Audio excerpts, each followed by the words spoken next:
की विषयाचं शीर्षक जे आहे ते थोडंसं बदलून alcohol science of a social problem and the solution असं थोडं मी बदललेलं शीर्षक निवडलं. जे विषयाची कंटेंट आहे ते बघता.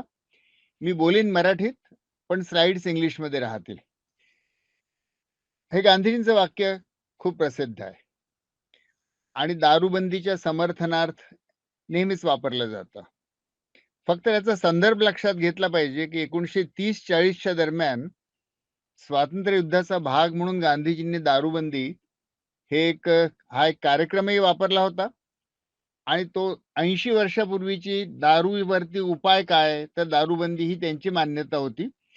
त्यावेळी खरं म्हणजे अमेरिका आणि युरोपमध्येही दारूबंदी होती. त्यामुळे दारूबंदी हा दारूवरती उपाय अशी साधारणपणे जगभर मान्यता होती.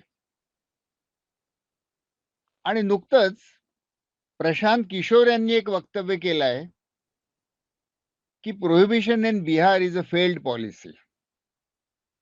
नितीश कुमारांनी तिथे दारूबंदी लागू केलेली आहे गेले 7-8 वर्ष आणि प्रशांत किशोर जे त्यांचे सहयोगी होते तेच म्हणतात आहेत, की ही अयशस्वी नीती आहे. मग सत्य कुठे आहे? प्रोहिबिशन किंवा दारूबंदी यशस्वी की अयशस्वी? याचं वास्तव काय? अशी चर्चा नेहमीच सामाजिक क्षेत्रामध्ये आणि वर्तमानपत्रात सुरू होत असते. पण वास्तव खरं म्हणजे असं आहे, की दारूबंदी ही समस्या नाही आहे. दारू ही समस्या आहे. म्हणून या प्रश्नाकडे आपण दारूबंदी हवी की नको असं न बघता अल्कोहोलचा प्रश्न, दारूचा प्रश्न असं म्हणून आज बघण्याचा प्रयत्न करू. आणि या प्रश्नाशी आमची ओळख जी झाली किंवा ज्यांनी आम्हाला सुरुवात करून दिली त्या गडचिरोलीच्या बाया होत्या आणि 1988 मध्ये त्यांनी पहिल्यांदा आम्हाला मागणी केली, की दारूच्या प्रश्नावर काहीतरी करा. आणि म्हणून आपली डॉक्टरकी सोडून आम्ही या दारूच्या प्रश्नात लागलो आणि त्यामुळे गेले जवळपास 36 वर्ष हा माझ्या अभ्यासाचाही आहे, कामाचाही आहे, ॲडव्होकसीचाही आहे, आशा निराशेचा विषय राहिलेला आहे. पण त्याच्याकडे विज्ञान म्हणून जास्त बघण्याचा मी प्रयत्न आज करणार आहे. माझ्या बोलण्यामध्ये 4 मुख्य मेसेजेस राहतील. ते तुम्ही वाचू शकता.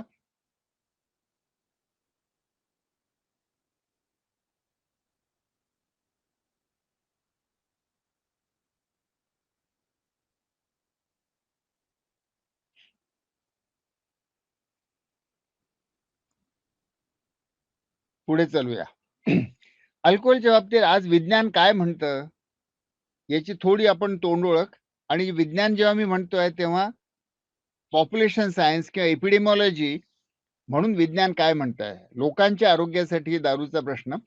हे global burden of disease study नावाचा अभ्यास 2017 साली झाला आणि 2018च्या लॅन्सेटचा पूर्ण अंक, हे एक अभूतपूर्व गोष्ट झाली, की पूर्ण अंक एकाच अभ्यासाला त्यांनी दिला. हा अभ्यास जो आहे जीबीडी स्टडी म्हणतात त्याला. हा जगात आजपर्यंत झालेल्या पब्लिक हेल्थच्या अभ्यासात सगळ्यात मोठा, जास्तीत जास्त लोकसंख्या आणि अभ्यास, जगातल्या हजारो अभ्यासांचं एकत्रीकरण करून हा निर्माण केलेला अभ्यास. आणि आजकाल जगातल्या बहुतेक आरोग्याच्या नीतीसाठी या अभ्यासाचाच वापर करण्यात येतो. त्या अभ्यासात त्यांनी काय केलं, की वेगवेगळी मृत्यूची कारणं कोणती, वेगवेगळे रोग कोणते आणि विकलांगता किंवा डिसॅबिलिटीज, त्यामुळे डेथ, डिसीज अँड डिसॅबिलिटी जगभरात किती, कुठे कोणत्या देशात किती, कोणत्या कारणांमुळे आणि आयुष्याची किती वर्ष त्यामुळे वाया जातात, कधी मृत्यूमुळे, कधी आजारामुळे.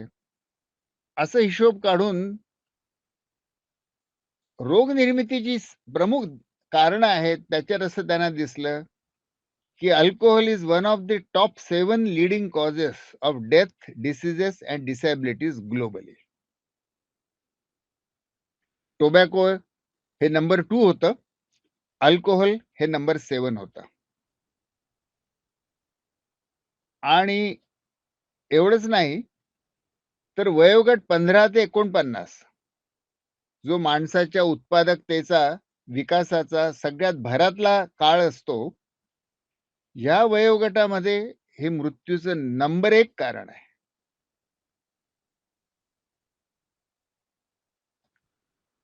त्याच्यानंतर WHOचा हा global status report on alcohol and health निघाला.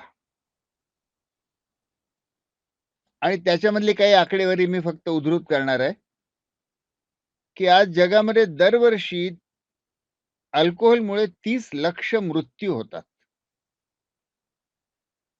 आणि त्यामुळे 13 कोटी लाईफ इयर्स हे नष्ट होतात, वाया जातात.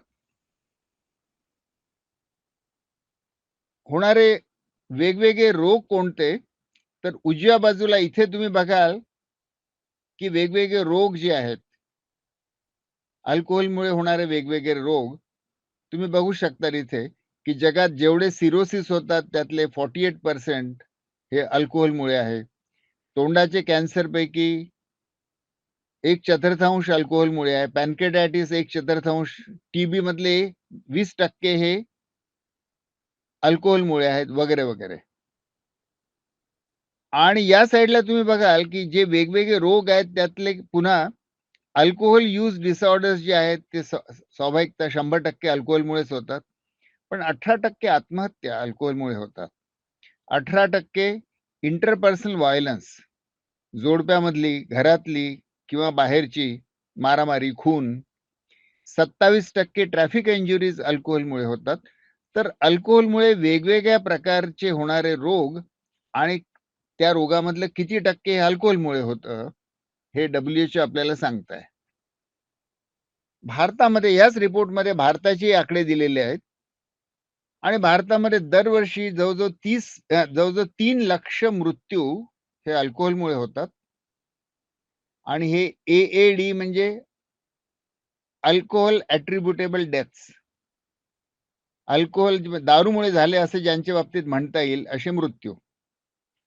तर लिव्हर सिरोसिसमुळे 1,40,000, अपघातांमुळे 92,000 आणि कॅन्सरमुळे 30,000 दरवर्षी ॲडल्ट्स मधले मृत्यू हे इतके आहेत. आणि खालच्या ह्याच्यात तुम्ही बघाल, की इयर्स ऑफ लाईफ लॉस्ट याचा स्कोअर WHOने निर्माण केलाय, की कोणत्या देशामध्ये ही समस्या किती गंभीर आहे.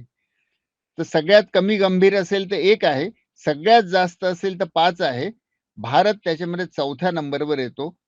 म्हणजे 1 ते 5 या स्केलवर भारतामध्ये अल्कोहोलचा प्रश्न हा 4 नंबरच्या गांभीर्यावर आहे, असं WHO म्हणत आहे. मग भारतामध्ये ही समस्या जर आहे, तर थोडं भारताचं मोजमाप करूया. हे सगळे जे मोजमाप आहेत, हे 15 वर्षाच्या वरच्या लोकसंख्येच्या बाबतीत असतात. त्याच्या खालची मुलं याच्यातनं वगळलेली स्वाभाविकपणे. आता किती टक्के लोक पितात? आता पहिलं असं की पिणं कशाला म्हणायचं? तर WHOचं जागतिक पद्धत अशी, की गेल्या 12 महिन्यात ज्यांनी ड्रिंक्स घेतले असतील, त्यांना ते याच्यामध्ये मोजतात. तर गेल्या 12 महिन्यात ज्यांनी दारू घेतली, मद्यपान केलं, असे पुरुषांमध्ये भारतातले 51% पुरुषांनी गेल्या 12 महिन्यात दारू घेतली होती. 25% स्त्रियांनी दारू घेतली होती आणि दोन्ही मिळून 39% स्त्री-पुरुष हे गेल्या 12 महिन्यात त्यांनी दारू घेतली होती. याला आपण म्हणतो प्रिव्हॅलन्स, दारू पिण्याचा प्रिव्हॅलन्स. आता इथे थोडंसं मागे जाऊन मी आकडेवारी सांगतो, की 1980च्या दरम्यानचा जो WHOचा रिपोर्ट होता, त्यामध्ये भारतामध्ये दारू पिण्याचं प्रमाण किती टक्के लोक दारू पितात?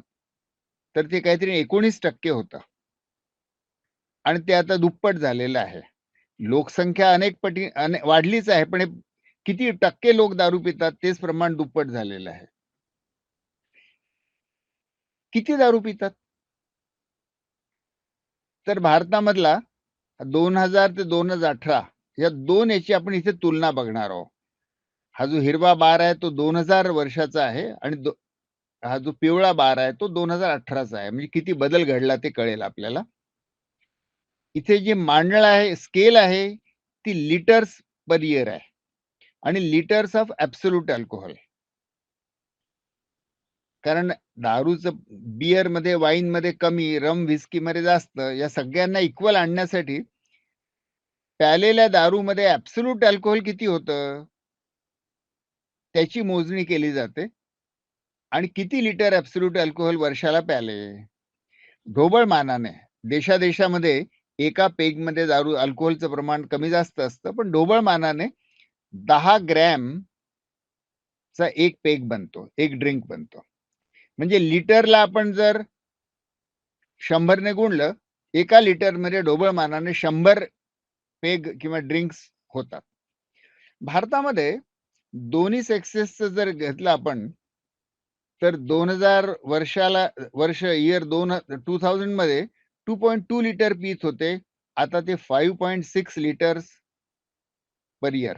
याचा अर्थ 5600 नाही 560 ड्रिंक्स पर इयर. पण हे स्त्री आणि पुरुषांचं झालं. पुरुषांमध्ये जर बघाल तर 3.6 लिटरवरनं ते 9 लिटरवर गेलेलं आहे. म्हणजे जवळजवळ 900 ड्रिंक्स पर मेल पर इयर. आणि स्त्रियांमध्ये ते 0.75 लिटरवरनं 1.9 लिटरवर गेलेलं आहे. आणि म्हणूनच दोघांचे मिळून आता भारतामध्ये 5.6 लिटर, ज्याचा अर्थ 560 ड्रिंक्स प्रति पुरुष आणि स्त्री कंबाईन प्रति ॲडल्ट हे वर्षाला दारू पिण्याचं प्रमाण आहे. ही 2018 ची आकडेवारी आहे. 24 पर्यंत आपण नक्कीच प्रगती केली असेल. हे झालं एकूण लोकसंख्येमध्ये. पिणारे न पिणारे सगळ्यांची सरासरी. आता फक्त पिणारे जे आहेत, आपल्याला माहिती आहे 51% पुरुष आणि 25% स्त्रिया पितात. जे पिणारे आहेत त्यांच्यामध्ये किती दारू पितात? ते पिणारे पुरुष सरासरी 18 लिटर ॲब्सोल्यूट अल्कोहोल दरवर्षी पितात. म्हणजे 1800 पेग. पिणाऱ्या बाया 660 पेग आणि दोन्ही मिळून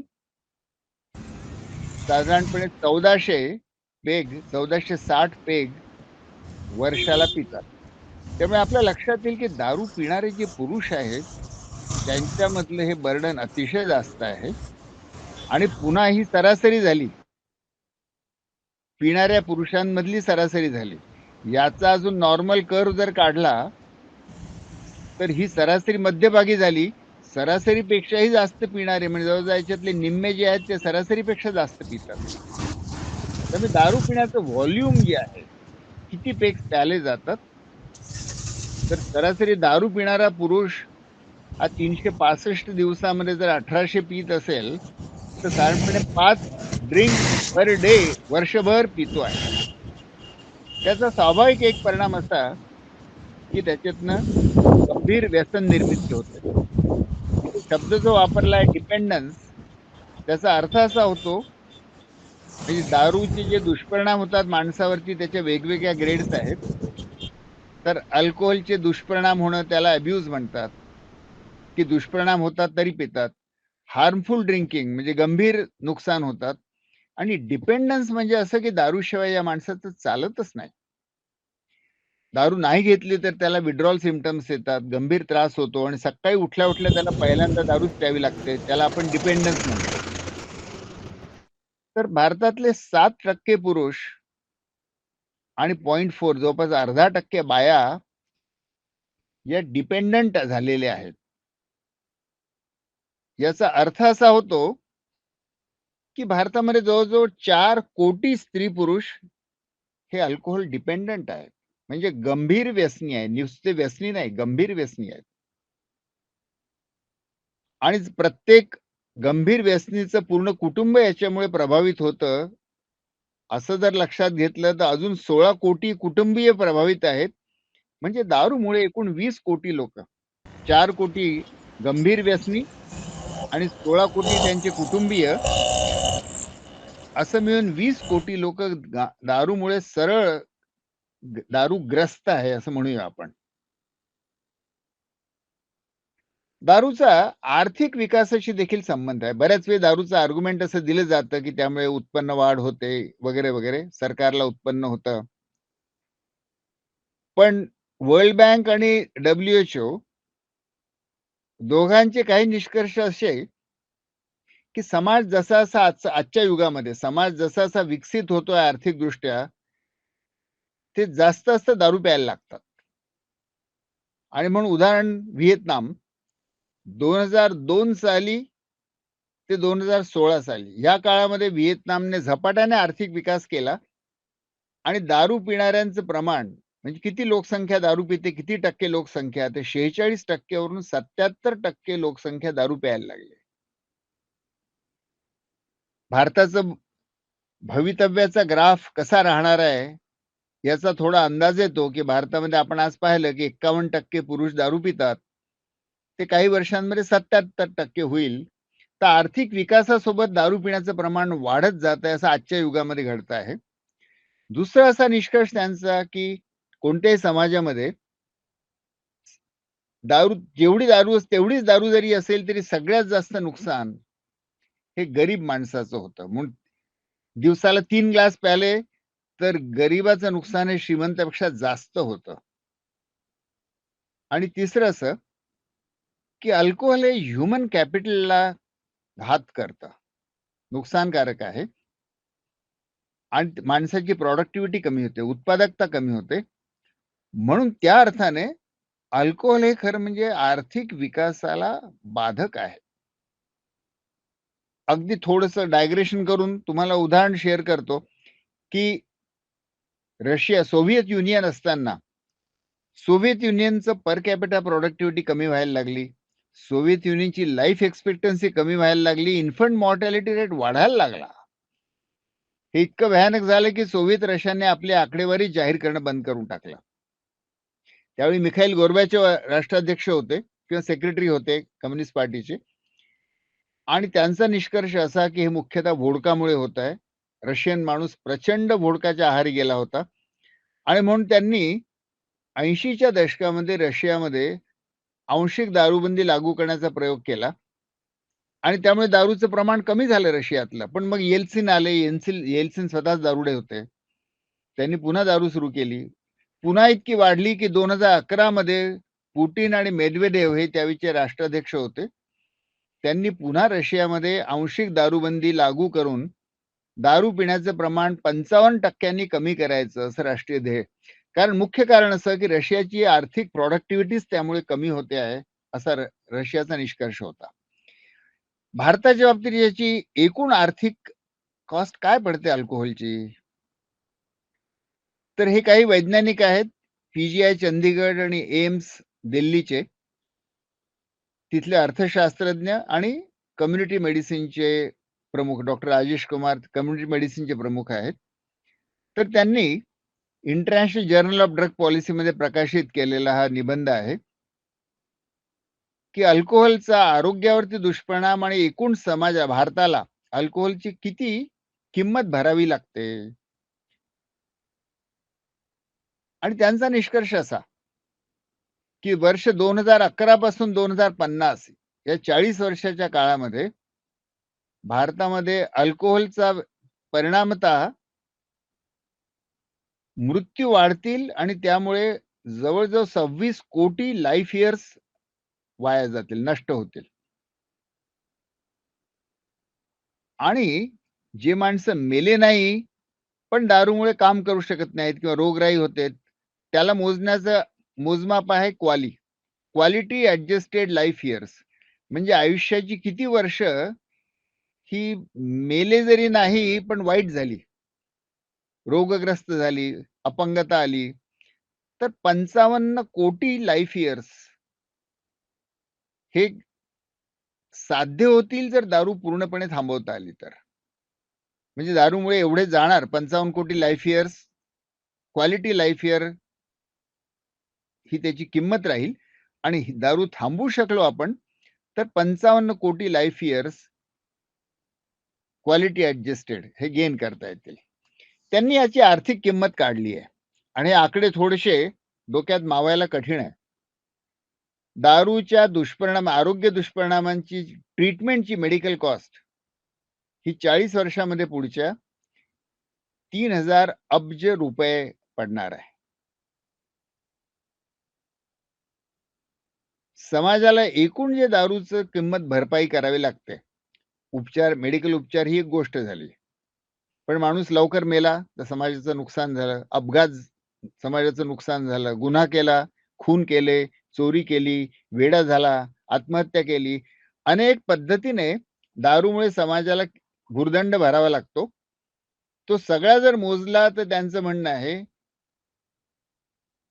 1,21,000 अब्ज रुपये.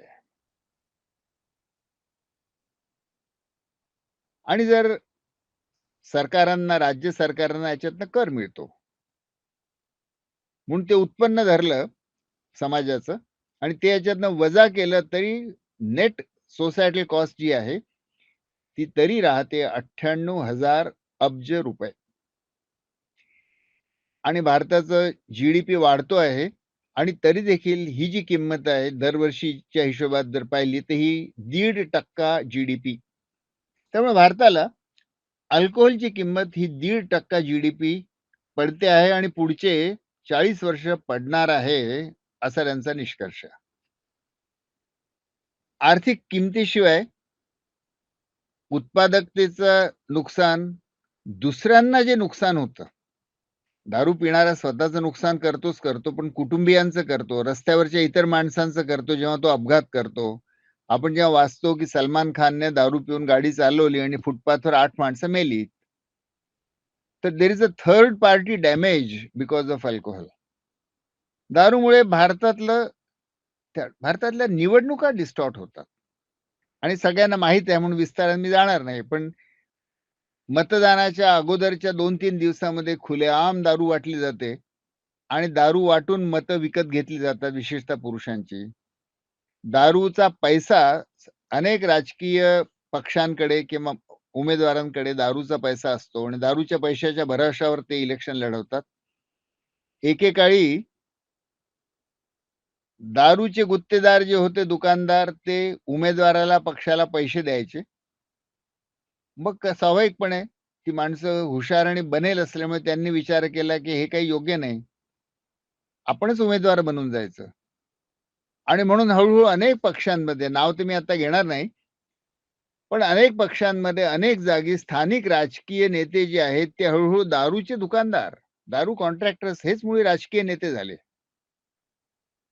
आणि महाराष्ट्राची सगळीच साखर कारखानदारी ह्याच्यामध्ये दारू हे एक महत्वाचं उत्पन्न असल्यामुळे महाराष्ट्राचं सहकारी साखर कारखान्यांचं नेतृत्व बऱ्याच प्रमाणामध्ये दारूच्या उत्पन्नावर अवलंबून आहे. राज्य सरकारांना दारूच्या उत्पन्नाचं व्यसन लागतं आणि त्यामुळे आपल्या राज्यातल्या लोकांनी दारू कमी प्यावी आणि त्यांचं नुकसान कमी व्हावं याच्यावेळी जास्तीत जास्त याऐवजी जास्तीत जास्त दारू लोक कसे पितील याचे मार्ग सगळे राज्य सरकार शोधायला लागतात.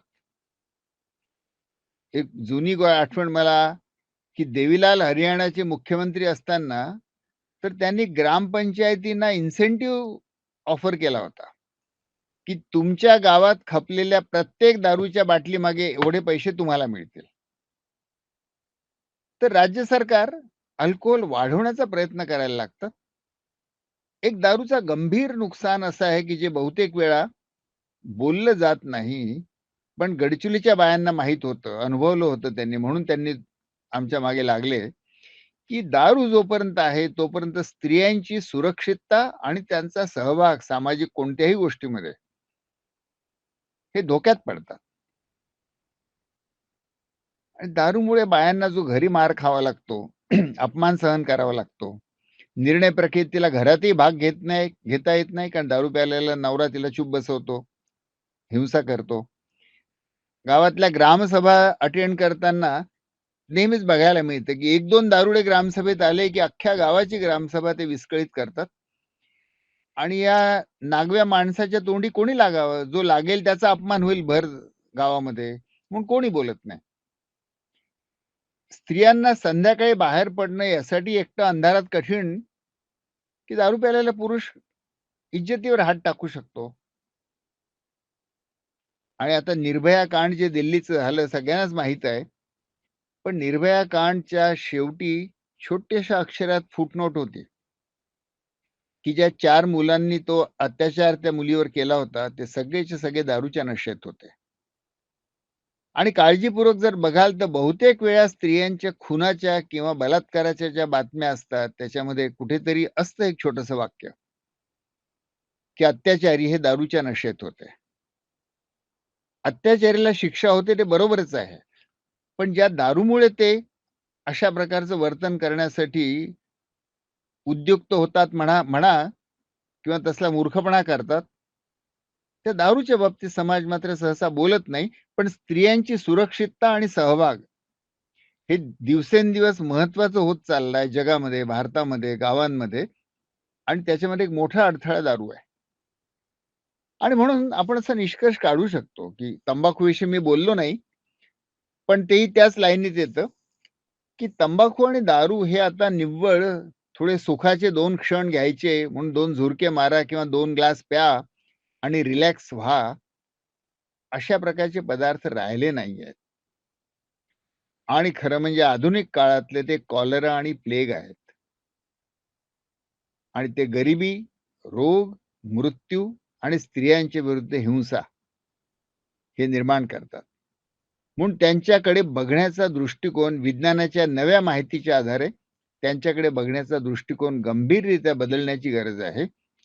कॉलरा आणि प्लेग तुम्ही विकत नाही. त्याचे लायसन्सेस नाही देत तुम्ही. पण जगातल्या रोग, मृत्यू निर्माण करणाऱ्या सर्वोच्च 7 कारणापैकी दारू आणि तंबाखू आहेत. ते मात्र आपण राजरोसपणे विकतो.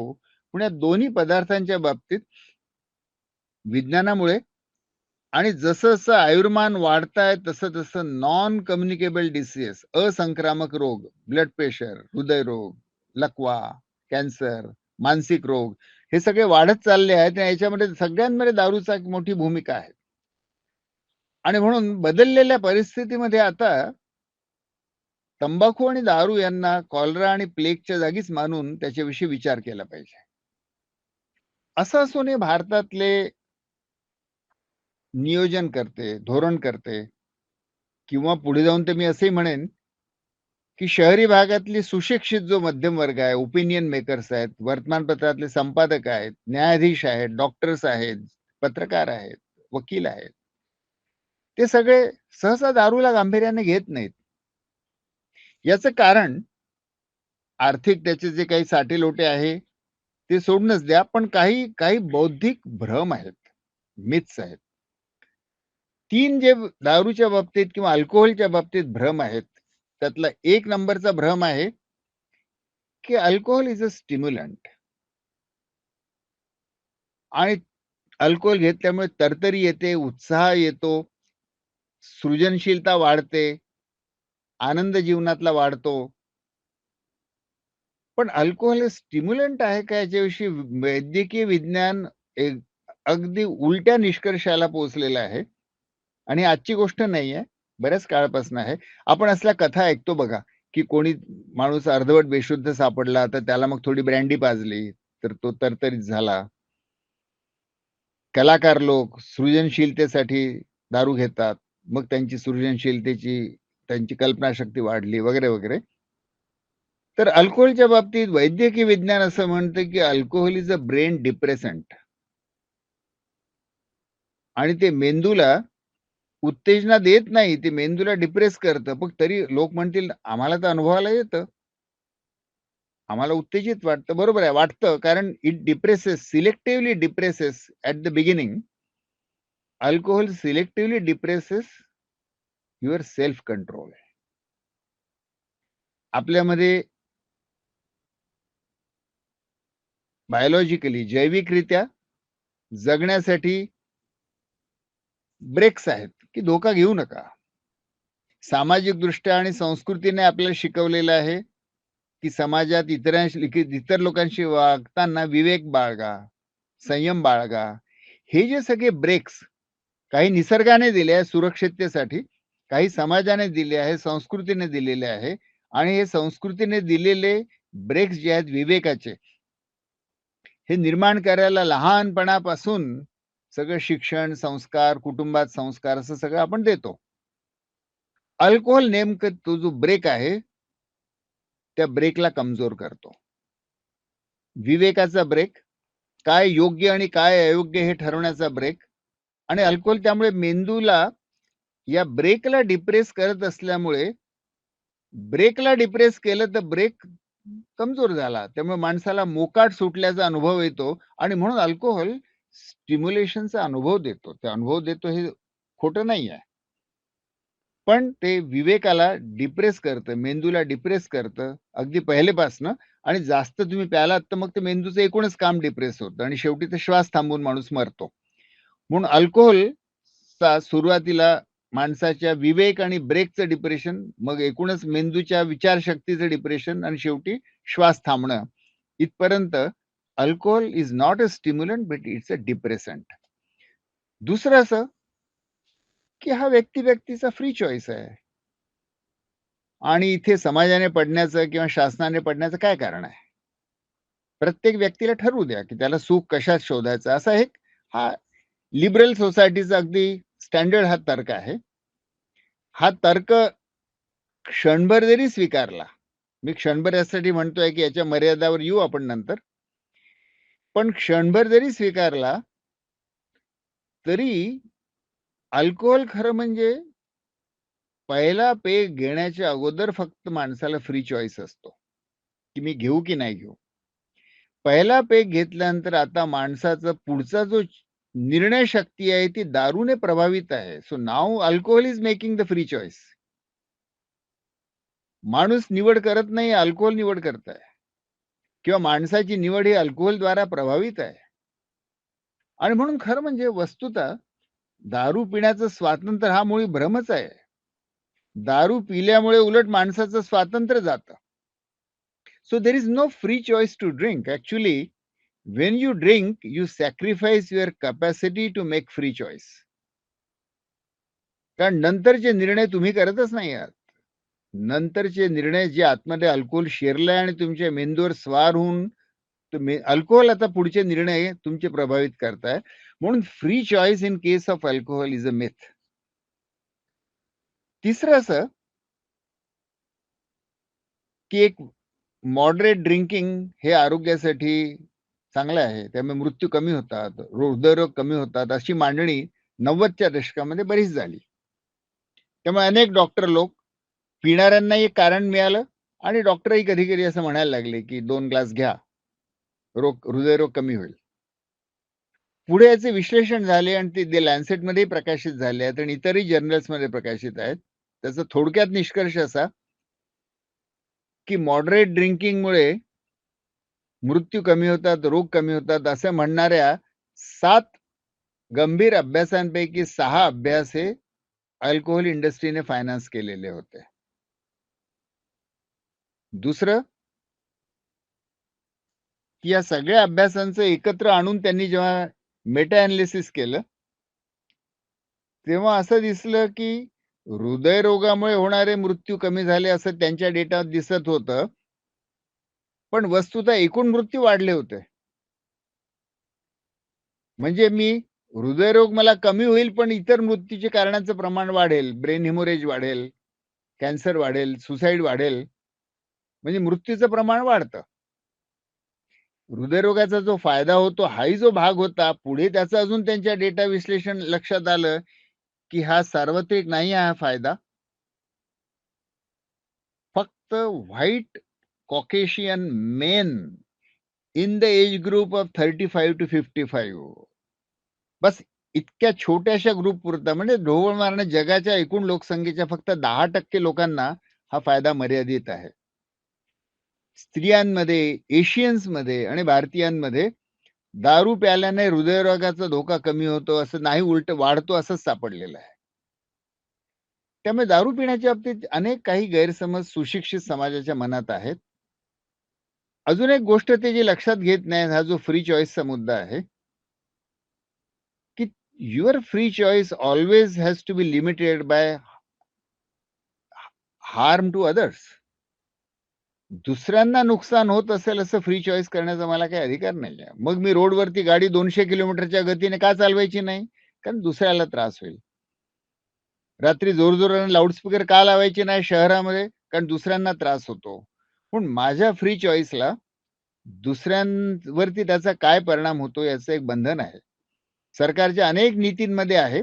ते दारूच्या बाबतीत आहे, की एका व्यक्तीच्या दारू पिण्याचा फ्री चॉईस हा दुसऱ्या व्यक्तीला होणाऱ्या त्रास आणि नुकसान याच्यामुळे त्याच्यावर बंधन येतील. पॅसिव्ह स्मोकिंगची जशी कल्पना आली, की स्मोकिंग करणाऱ्याचं फ्री चॉईस असा तर्क देण्यात आला. पण ज्यांना इतरांना पॅसिव्ह स्मोकिंगमुळे कॅन्सर व्हायला लागले सिद्ध झाल्यावरती स्मोकिंगच्या विरुद्ध अगदी व्यापक जनभावना निर्माण झाली, की तुम्हाला प्यायचं तुम्ही प्या, पण मला का मारता? दारूच्या बाबतीत ते अगदीच खरं आहे.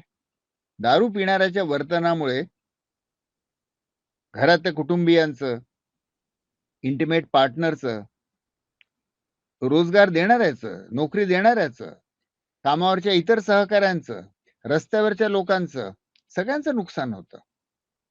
एक साधं उदाहरण घेऊ, की तुमचं ऑपरेशन आहे, तुम्हाला ऑपरेशन टेबलवर घेतलेलं आहे. तुमच्या पोटावरती सगळं ड्रेपिंग केलं आहे आणि आता मास्क घातलेला सर्जन हातामध्ये चाकू घेऊन तुमचं पोट कापणार आहे आणि त्यावेळी तुमच्या लक्षात आलं, की हा सर्जन प्यालेला आहे आणि त्याचा हात थरथर कापतोय. तुम्हाला काय वाटेल? तुम्ही त्याला सर्जरी करू द्याल का? दारूच्या नशेत असलेला डॉक्टर इतर वेळी तुम्ही रोग निदान आणि उपचारासाठी तुम्ही निवडाल का? तर दारूच्या नशेतला ड्रायव्हर चालत नाही, पायलट चालत नाही, डॉक्टर चालणार नाही. मग दारूच्या नशेतला शिक्षक चालेल? दारूच्या नशेत असलेला न्यायाधीश चालेल? दारूच्या नशेत निर्णय घेणारा ब्युरोक्रॅट चालेल? राजनैतिक नेता चालेल? बंद झालं का रे? तर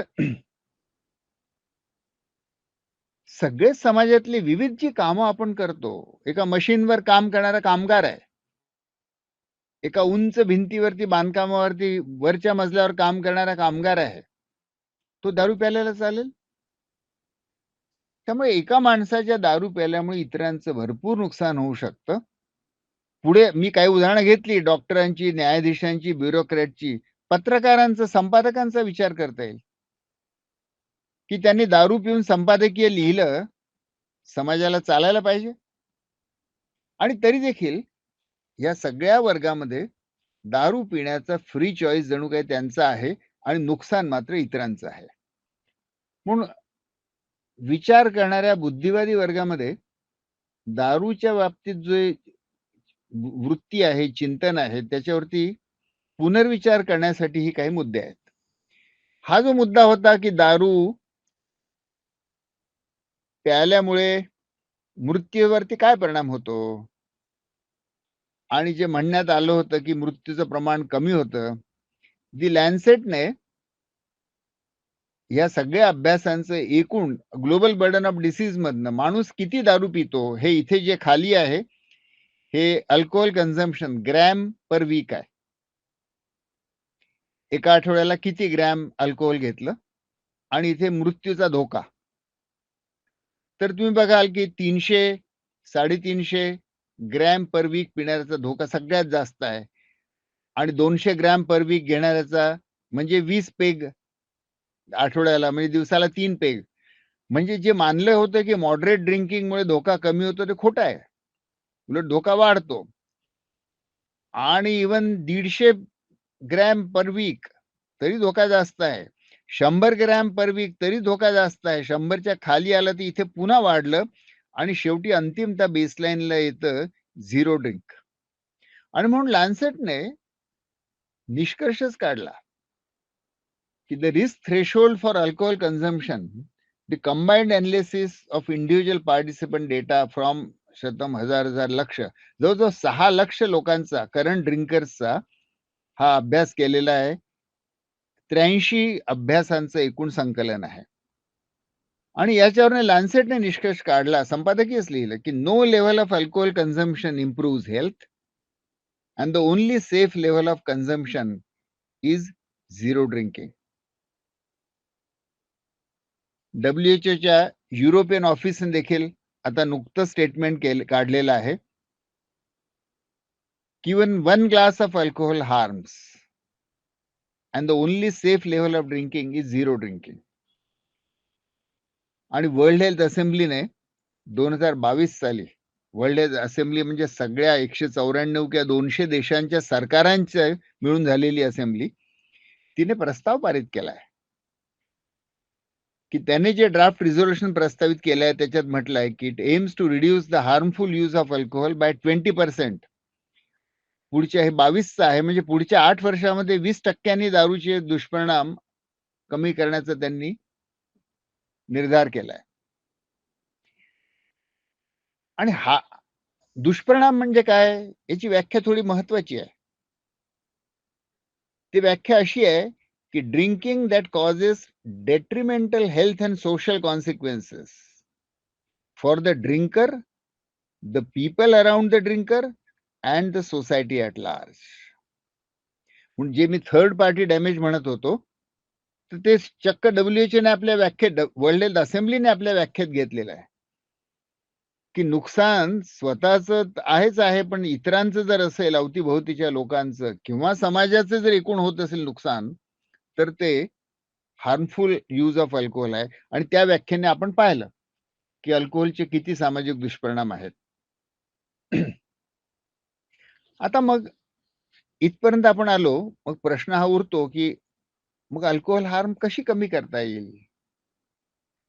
तर अल्कोहोल हार्म कशी कमी करता येईल यासाठी आपण थोड्या दुसऱ्या गोष्टीकडे बघूया, की per capita per year consumption of alcohol. आपण अगोदर पाहिलं, की भारताचं 5.6 litre per adult per year आहे.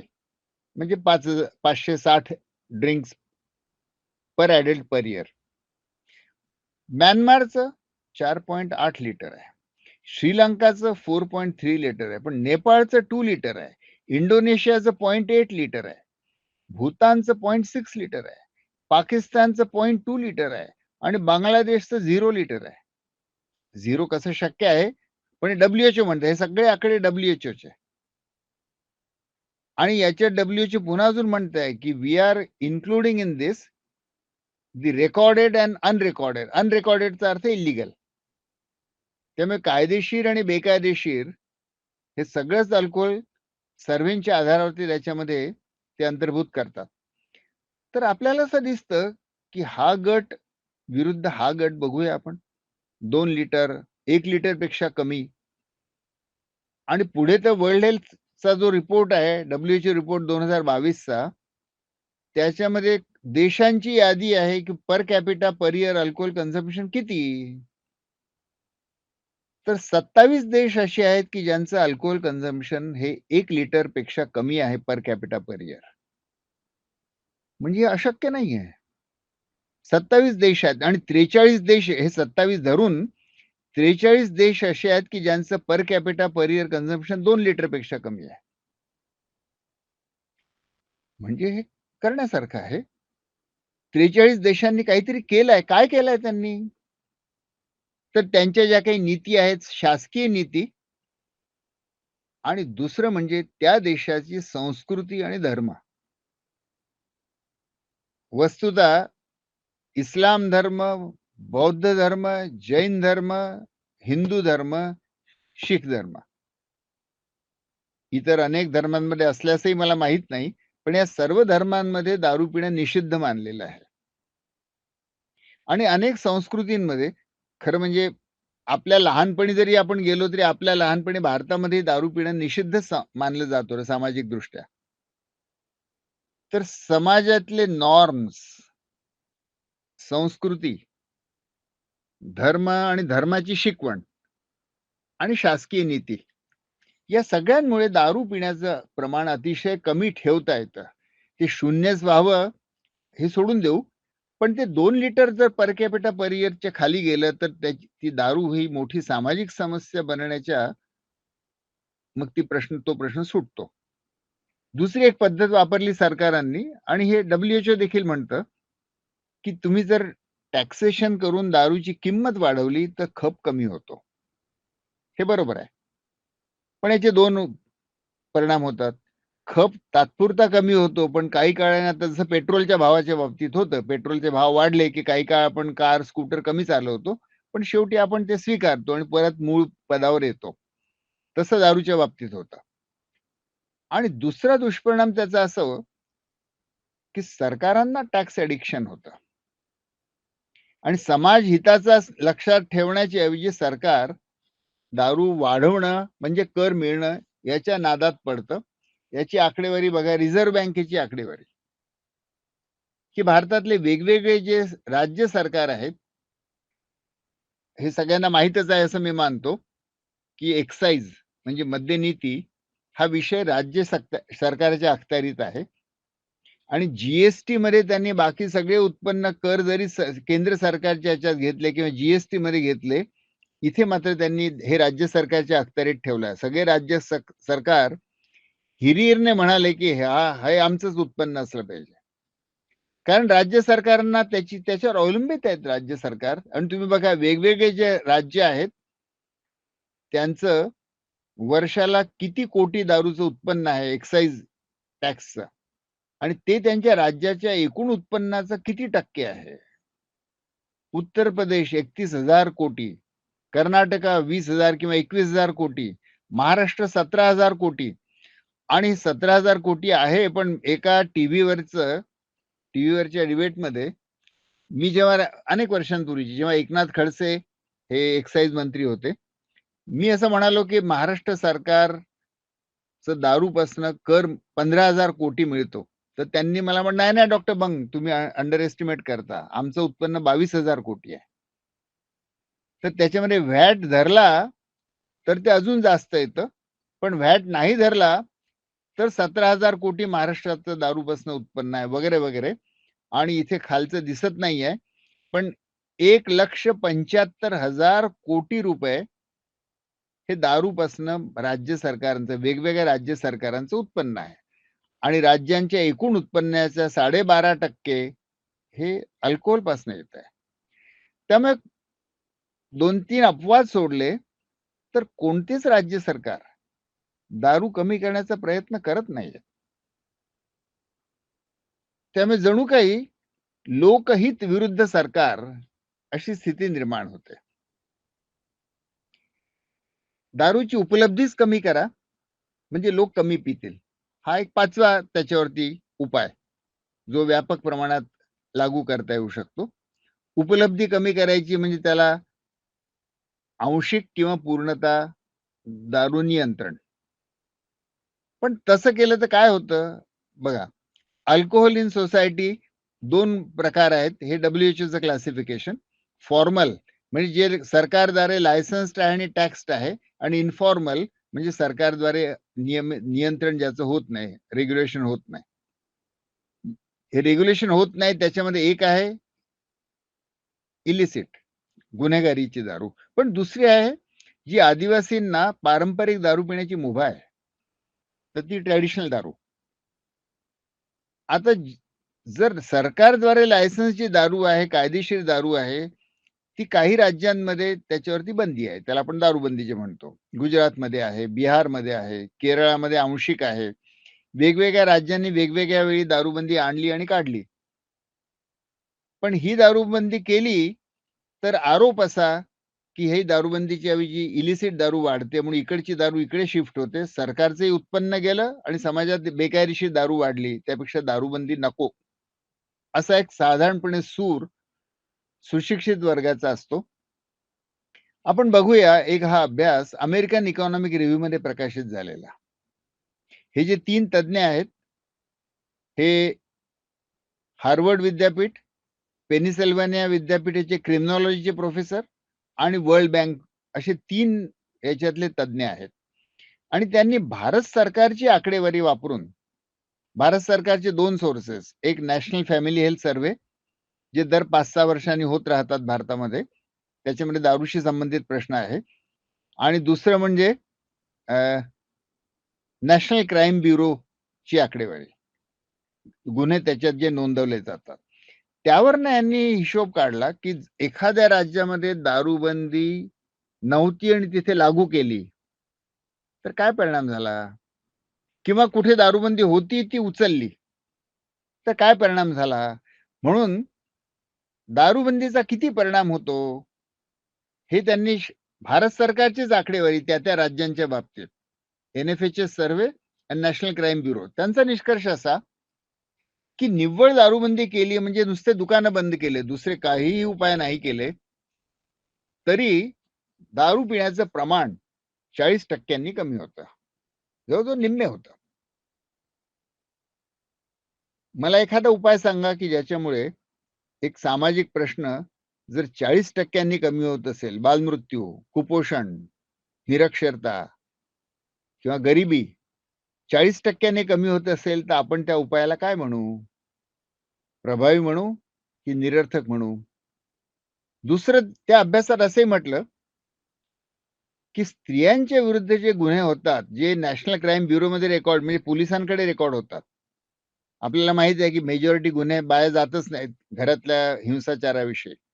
पण जे पोलिसांकडे रेकॉर्ड झाले, असे गुन्हे जर दारूबंदी झाली, तर 4,000 गुन्हे 1,00,000 लोकसंख्येच्या मागे 4,000 गुन्हे कमी होतात.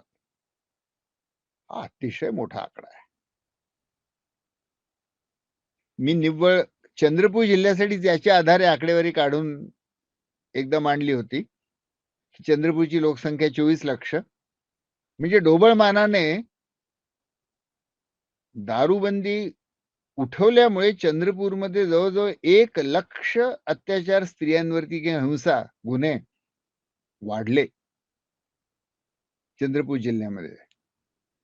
तर दारूबंदी यशस्वी की अयशस्वी असं वर्गीकरणच चूक आहे. दारूबंदी किती यशस्वी असा प्रश्न विचारला पाहिजे.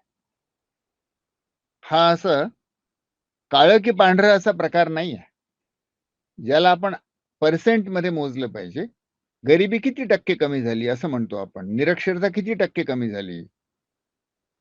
पोल्युशन किती टक्के कमी झालं? तसंच दारूमुळे अल्कोहोल पिण्याचं प्रमाण किती कमी झालं? 40% कमी होतं. दुसरं काही नाही केलं या सरकारांनी. फक्त दुकान बंद करून टाकली. त्याच्यानंतर उरलेली सगळी जी आहे ती इल्लीगल आहे. म्हणून आरडाओरड होते, की अजूनही इल्लीगल आहे. पण लोक लक्षात हे घेत नाहीत, की ती पूर्वीपेक्षा आता फक्त 60%च आहे. 40% कमी झाली आहे. हे 40% म्हणजे जवळपास कोविशिल्ड व्हॅक्सिनची जी प्रभावशीलता आहे, तेवढी आहे. आणि कोविशिल्ड तर भारत सरकारने सगळ्या भारताला 2दा दिली. तर म्हणून दारूबंदी यशस्वी की अयशस्वी असा विचार न करता दारूबंदीमुळे किंवा इतर उपायांनी दारूची उपलब्धी जर कमी केली, तर दारूचं प्रमाण किती टक्क्याने कमी होतं आणि ते आम्हाला हवं आहे की नाही, हे बघायला पाहिजे. दारूबंदी यशस्वी की अयशस्वी हे मुळी हे वर्गीकरण हा प्रश्नच मुळात चूक आहे. गडचिरोलीच्या बायांना हे सगळं त्यांच्या अनुभवातनं माहीत असावं. हे विज्ञानाला आत्ता कळलं. 2017-18 साली global burden of disease study Lancet सगळ्यांनी म्हणायला सुरुवात केली. WHO रिझोल्यूशन झाले. 2022 मध्ये ड्राफ्ट प्लॅन बनले. पण त्याच्या 35 वर्ष अगोदर गडचिरोलीच्या बायांना हे माहीत होतं. आणि गडचिरोलीची स्टोरी मी थोडक्यात तुम्हाला सांगणार आहे, की तिथल्या दारूच्या प्रश्नावर जे काही आमचा संघर्ष आणि शोध, त्यातली पहिली फेज दारूच्या विरुद्ध दारूबंदीसाठी आणि त्याला आम्ही दारूबंदी शब्द नाही वापरला, आम्ही दारूमुक्ती चळवळ शब्द वापरला. दारूमुक्ती चळवळ 87 ते 93 ही 6 वर्ष जवळपास चळवळ झाल्यानंतर महाराष्ट्र शासनाने आमची मागणी स्वीकारली आणि गडचिरोली जिल्ह्यात व्यापक जनआंदोलनाचा परिणाम म्हणून दारूबंदी झाली. दुसरं काही झालं नाही. फक्त दारूची दुकानं आणि पिण्याचे लायसन्सेस रद्द झाले. त्याच्यानंतर स्वाभाविकपणे दारू कमी झाली असणार त्यावेळी आम्ही पूर्ण जिल्ह्यात नाही मोजू शकलो. पण आपण हा जो अगोदरचा रेफरन्स पाहिला त्यानुसार 40% कमी झाली असणार. जो प्रश्न होता तो व्यसनाचा होता म्हणून अनेक वर्ष पुढे आम्ही 20 वर्ष व्यसन उपचाराच्या पद्धतीने काम करत होतो. आणि मग फेज तिसरी मुक्तिपथ नावाची एक पद्धत जास्त कॉम्प्रिहेन्सिव्ह ती 2016 पासून आतापर्यंत सुरू आहे.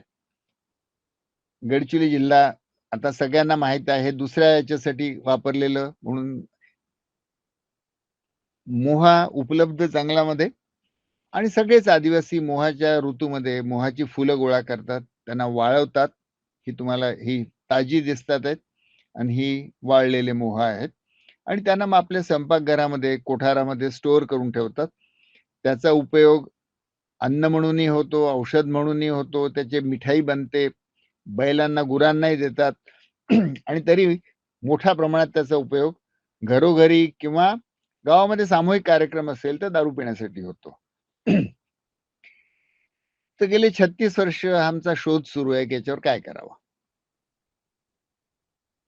राणी आणि मी जेव्हा रात्री शेकोट्यांच्या भोवती गावकऱ्यांशी बोलत असू, तेव्हा स्त्रिया इन्व्हेरिएबली म्हणायच्या, "दारूच्या प्रश्नासाठी काहीतरी करा." आणि थोडे आम्ही खरं म्हणजे रिलक्टंट होतो, की आपलं हे काम नाही. पण तरी आम्ही त्यात ओढले गेलो. बायांना कोणीतरी त्याला नेतृत्व द्यायला हवं होतं आणि आम्ही डॉक्टर असल्यामुळे त्यांना वाटलं हे बरं नेतृत्व आहे. तर गडचिरोलीतल्या इतर अनेक सामाजिक संघटना देखील त्याच्यामध्ये जॉइन झाल्या आणि जिल्ह्यामधले तिन्ही आमदार देखील त्याच्यात जॉइन झाले. कारण 6 वर्ष जवळपास गडचिरोलीमधला मुख्य प्रश्न म्हणजे दारू बंदी हवी की नको? हाच झाला. मोठं आंदोलन होऊन शेवटी दारूबंदी झाली. मोठमोठी संमेलनं झालीत आणि महाराष्ट्र शासनाने दारूबंदी केली. आता पुढचा प्रश्न स्वाभाविकपणे होता, की बेकायदेशीर दारू आणि जी पारंपरिक दारू आदिवासींमधली आहे, ती कशी कमी करायची आहे? 2015 मध्ये आम्ही एक बेसलाईन सर्व्हे जिल्ह्याचा केला. आनंद करंदीकर आता आहेत की नाही मला माहीत नाही. नाहीतर मी थोडं अधिक विस्ताराने सॅम्पलिंगच्या बाबतीत बोललो असतो.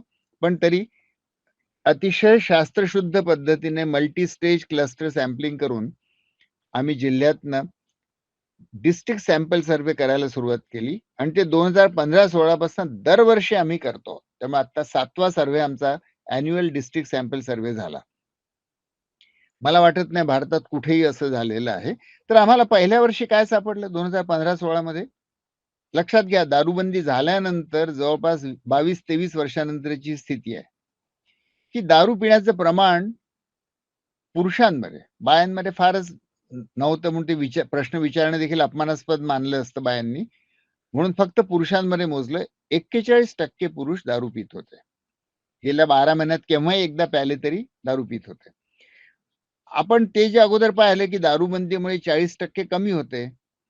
म्हणून या 41% जर आता पितात आहेत आणि हे 40% रिडक्शन झालेलं आहे असं मानलं तर मूळ बेसलाईन 68% असली पाहिजे असं एक अंदाज वर्तवता येतो, की दारूबंदीमुळे हे 68% वरनं 41% वर आलं.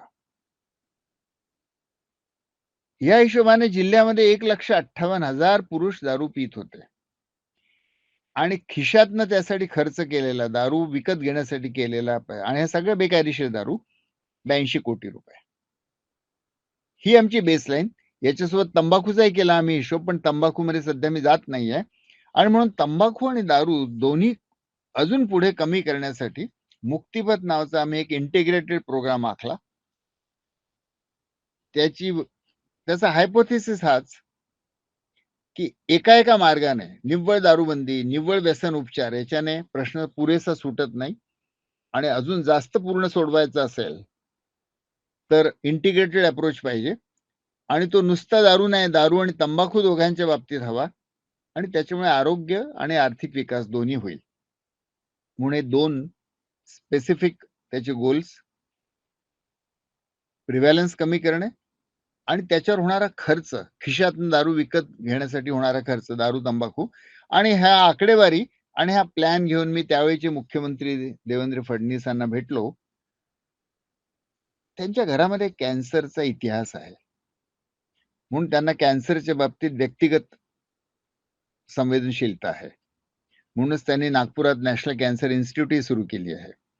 तर त्यांना हे पटलं असावं, पण त्यांनी याला समर्थन देण्याचं मान्य केलं आणि म्हणून त्यांच्या अध्यक्षतेमध्ये एक टास्क फोर्स राज्याचा बनवण्यात आला. दारू आणि तंबाखू नियंत्रण कसं करावं राज्यामध्ये आणि त्याचा पहिला पायलट प्रोजेक्ट गडचिरोलीमध्ये करण्याचं ठरलं. कारण गडचिरोलीमध्ये ही सगळी तयारी होती आणि असं करून जिल्हाव्यापी पायलट प्रोजेक्ट गडचिरोलीमध्ये सुरू करण्याचं ठरलं. यासाठी एक स्टेट टास्क फोर्स बनला. 6 मंत्री आणि 6 सचिव मिळून. मुख्यमंत्री याचे अध्यक्ष आणि मी याचा सल्लागार. मग खाली जिल्हा पातळीवरती कलेक्टरांच्या अध्यक्षतेखाली तालुका पातळीवरती तहसीलदार, पंचायत पातळीवरती सरपंच असं आणि सगळ्यात खाली गाव पातळीवरती आम्ही एक त्याला जोडलं. त्याला नाव दिलं गाव संघटन. पण गाव पातळीवरती गाव संघटनपासून स्टेट टास्क फोर्स आणि इथे मी सल्लागार आहे आणि ह्याच्या अंमलबजावणीसाठी मुक्तिपथ नावाचे एक नवं संघटन आम्ही सुरू केलं. ते जिल्हा पातळीवरती, तालुका पातळीवरती, ग्रामपंचायत आणि गाव पातळीवरती. हे याला महाराष्ट्र सरकार आणि टाटा ट्रस्ट यांनी आर्थिक मदती दिली. सध्या याला रोहिणी निलेकणी फाउंडेशन याला मदत देत आहे. 4 स्ट्रॅटेजीज आम्ही मानल्या. Demand reduction, supply reduction. आणि तुम्ही बघू शकता डिमांड रिडक्शनसाठी जनजागृती आणि ज्यांना व्यसन आहे त्यांना उपचार. दारूचा पुरवठा कमी करण्यासाठी गावाने संघटित होऊन दारू कमी करायची आणि पोलिसांनी बेकायदेशीर दारू कमी करायची. ही 4 प्रकारची स्ट्रॅटेजी ह्याच्या अंमलबजावणीसाठी एक जिल्हाव्यापी टीम बनवण्यात आली. जवळपास 35 जण याच्यात आहेत. प्रत्येक तालुक्यात सरासरी 3 जण. असं 12 तालुक्यामध्ये 36 जण. ही आमची टीम 12 तालुक्यामध्ये प्रत्येक तालुक्यात याचं ऑफिस आहे, याची टीम आहे आणि आता मी भरभर जाईन पुढे. पण जनजागृती आणि अनेक पद्धती आम्ही वापरल्या जनजागृतीच्या. शाळांमधले कार्यक्रम पासून तर जी धार्मिक स्थळ आहे, धार्मिक यात्रा भरतात मोठ्या प्रमाणात. त्यात बहुतेक धार्मिक यात्रा आम्ही दारू आणि तंबाखू मुक्त केल्या. शासकीय दारूबंदी तर आहे. पण बेकायदेशीर दारू कमी करण्यासाठी गावागावातल्या बाया जाऊन पोलिसांना मदत मागायला लागल्या पोलीस ठाण्यामध्ये. पोलीस अनेकदा सहकार्य करत नाही म्हणून बाया जाऊन त्यांना राखी बांधायला लागल्या रक्षाबंधनाच्या दिवशी आणि ओवाळणीमध्ये मागायला लागल्या की आमच्या गावातली दारू बंद करा आणि आमच्या नवऱ्याला दारूपासून सोडवा. पोलिसांचं समर्थन आणि सहकार्य मिळवायला एसपीचे आदेश पासून स्त्रियांनी दिलेलं व्यक्तिगत हे केलेलं पोलिसांना अपील. पण सगळ्यात महत्वाची स्ट्रॅटेजी आमची आहे की गावाला स्वयंनिर्णयाचा अधिकार पेसाच्या अंतर्गत आहे आणि गावातले नशिले पदार्थ नियंत्रण करण्याचा अधिकार ग्रामसभेला, आदिवासी ग्रामसभेला आहे आणि त्याच्या अंतर्गत गावागावामध्ये संघटन बनवण्यात आलं. तर सध्या एकूण 1500 गाव गडचिरोलीचे आहेत. त्यातल्या 1300 गावांमध्ये स्त्रियांचे, बहुतांशी स्त्रियांचे, पण त्यात पुरुषही आहेत, गाव संघटन, मुक्तिपथ गाव संघटन,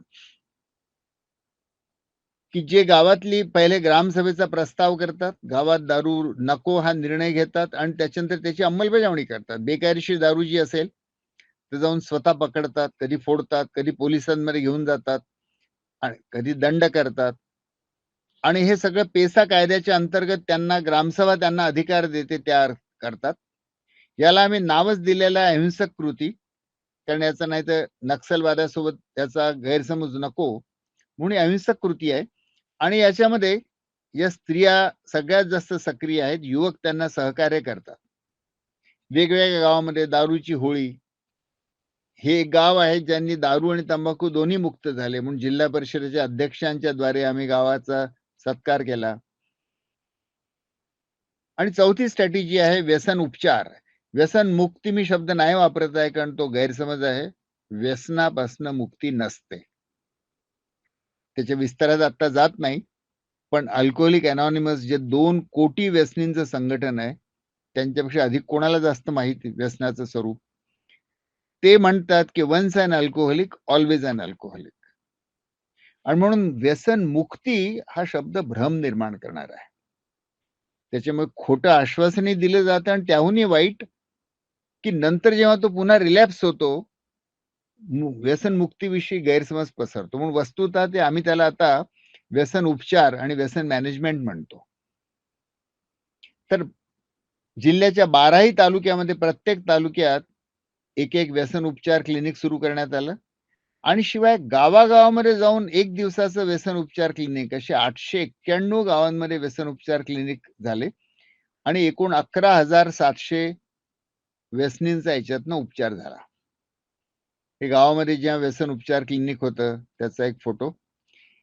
एक याचं ऑफशूट म्हणून 2019च्या जेव्हा निवडणुका झाल्या, तेव्हा लोकसभेच्या, मग विधानसभेच्या, मग ग्रामपंचायतीच्या, नगर परिषदेच्या सर्व याच्यात आम्ही भूमिका ही घेतली, की दारू पाजून जे आमचे मत घेतात, ते लोकशाहीला भ्रष्ट करतात. म्हणून जो पाजेल दारू, त्याला आम्ही नक्कीच पाडू.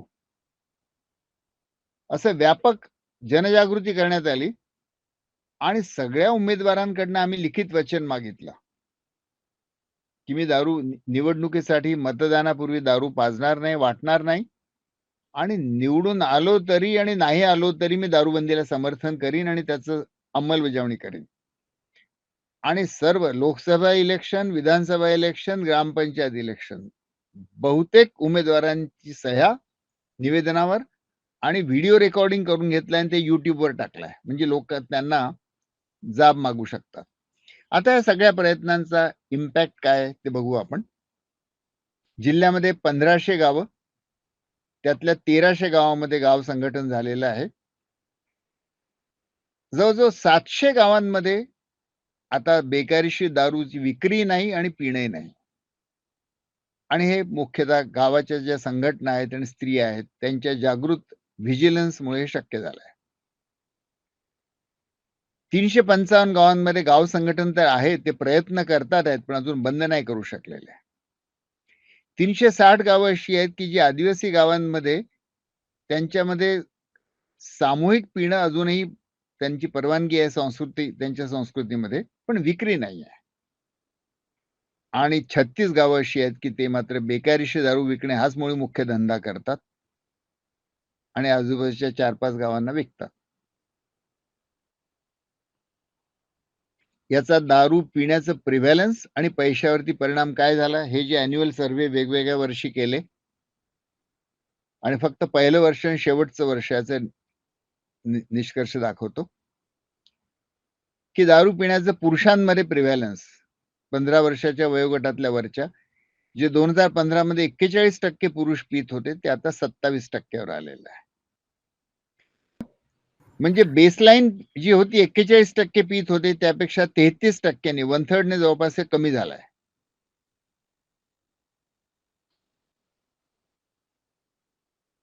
भारतातली सरासरी 51% पितात आहेत पुरुष. आणि आता गडचिरोली जे आदिवासी आहे जिल्हा, जिथे पूर्वी 68% पुरुष दारू पीत होते, हे एस्टिमेटेड आहे दारूबंदीच्या अगोदर. तिथे आता 27% पितात आहेत. म्हणजे दारूबंदी मुळे जे कमी झालं आणि पुढे मुक्तिपथमुळे कमी झालं. मुक्तिपथमुळे 33% कमी झालं आणि दारूबंदीमुळे 40% कमी होतं, असा आपण जो निष्कर्ष काढला. तर दोन्ही मिळून 60% दारूचं प्रमाण कमी झालेलं आहे. खिशातनं दारूवर होणारा खर्च 2015 साली 82 कोटी रुपये होता. तो आता 40 कोटीवर आलेला आहे. पण याच काळामध्ये महाराष्ट्रामध्ये दारूचं प्रमाण दर वर्षाला 8% वाढत गेलेलं आहे. दारूच्या विक्रीचं प्रमाण. हे शासकीय आकडेवारी. म्हणून खरं म्हणजे जर दारूबंदी आणि मुक्तिपथ नसतं, तर 2015चं जे प्रमाण होतं ते अॅन्युअली 8%च्या हिशोबाने 130 कोटीवर गेलं असतं. म्हणजे मग 82 कोटीवरचं जे 130 कोटीवर गेलं असतं, ते 40 कोटीवर आहे.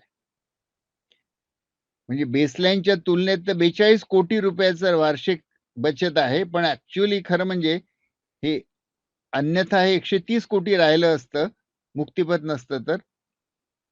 ते आता 40 कोटीवर आहे. म्हणजे 90 कोटी रुपये दर वर्षाला दारूवरचा खर्च कमी झाला आहे. म्हणून मुक्तिपथचे जे गेन्स आहेत ते जर पाहिले, तर मुक्तिपथचा खर्च आहे प्रोग्रामचा वर्षाला 2 कोटी रुपये. पण याच्यापासून मिळणारा फायदा लोकांचा दारू आणि तंबाखू, इथे मी तंबाखूचा आकडा जोडलाय. लोकांच्या खिशातनं होणारा खर्च 83 कोटीने कमी झाला. पण एस्टिमेटेड जर केलं इन्फ्लेशन धरून, तर 233 कोटी रुपये लोकांच्या याच्यातनं वाचले आहेत दर वर्षाला. याच्याशिवाय आरोग्यामध्ये सुधार, स्त्रियांची सेफ्टी, पुरुषांची प्रॉडक्टिव्हिटी, गाव संघटित होणं आणि एक गाव नाही 700 गाव संघटित होणं आणि याच्यामुळे लोकशाही जी आहे ती दारूमुक्त होणं, असे अनेक आणि सगळ्यात महत्त्वाचं म्हणजे एक नवी पद्धत याच्यातनं सापडताना दिसते आहे, की जी पूर्ण जिल्हाव्यापी आहे. 1-2 गाव पुरती नाही आहे. ते पूर्ण जिल्हाव्यापी आहे, की दारू आणि तंबाखू नियंत्रण कसं करता येतं. आधुनिक जगामध्ये जे असंक्रामक आणि इतर रोग ज्यांचा आपण उल्लेख केला, ते वाढतात आहेत. त्यांची महामोठी साथ सुरू आहे. आणि दारू आणि तंबाखू हे त्यांच्या प्रमुख कारणांपैकी एक आहे. 2 आहेत आणि 2.5% जी-डी-पी हे दारू आणि तंबाखूची किंमत आपण चुकवतो. मुक्तिपथचा अनुभव असं सांगतो, की हे दोन्ही कमी करता येतात. शून्यावर आणता येत नाही, पण 30 ते 60% कमी करता येतात आणि त्याशिवाय त्याचे अनेक दुसरेही फायदे आहेत. आर्थिक, स्त्रियांची सुरक्षितता आणि आरोग्य. मग आता हे सगळं आपण पाहिलं, आपण कुठे आहोत? जागतिक आणि राष्ट्रीय गरज आहे, ते आपण पाहिलं, की जगाला किती मृत्यू, रोग आणि भारतामध्ये विज्ञानाच्या बाबतीत आता सहमती आहे, की दारू घातक आहे आणि यूएनच्या वेगवेगळ्या बॉडीज जी आहेत आणि सस्टेनेबल डेव्हलपमेंट गोलमध्ये आता म्हणून यूएनने आपल्या सस्टेनेबल डेव्हलपमेंट गोलमध्ये त्यांचं गोल 3.5 मध्ये अल्कोहोलचा हार्मफुल इफेक्ट कमी करणं हे आता गोल स्वीकारलं आहे. आणि शिवाय हार्मफुल यूज ऑफ अल्कोहोल जर कमी केला तर कोणकोणत्या त्यांच्या गोलमध्ये मदत होईल असं ते म्हणतात आहेत. हे UN WHO draft action plan आहे. त्याच्यामध्ये ते म्हणतात आहेत, की हे सगळे जे गोल्स आहेत, SDG 1, 3, 4, 5, 8, 10, 16 या सगळ्यांमध्ये गाठण्यामध्ये मदत होईल जर अल्कोहोल आपल्याला नियंत्रण करता आलं, कमी करता आलं तर. आणि तरी वर्ल्ड WHO असं म्हणतं, की alcohol remains the only psychoactive and dependence producing substance that exerts a significant impact on global population health, but that is not controlled at the international level by legally binding regulatory instruments. जे टोबॅकोच्या बाबतीत आहे, ड्रग्सच्या बाबतीत आहे. Alcohol देखील तसंच dependence निर्माण करतं, पण त्या बाबतीत जागतिक आणि प्रश्न मग असा आहे, की विज्ञानाने आता व्हर्डिक्ट दिला आहे. पण ते राष्ट्रीय धोरणांमध्ये आणि त्याहूनही जास्त राष्ट्रीय अंमलबजावणीमध्ये आणि समाजाच्या आणि व्यक्तींच्या अंमलबजावणीमध्ये तेव्हा ते केव्हा प्रगट होईल? याचा शोध अजूनही सुरूच आहे. धन्यवाद.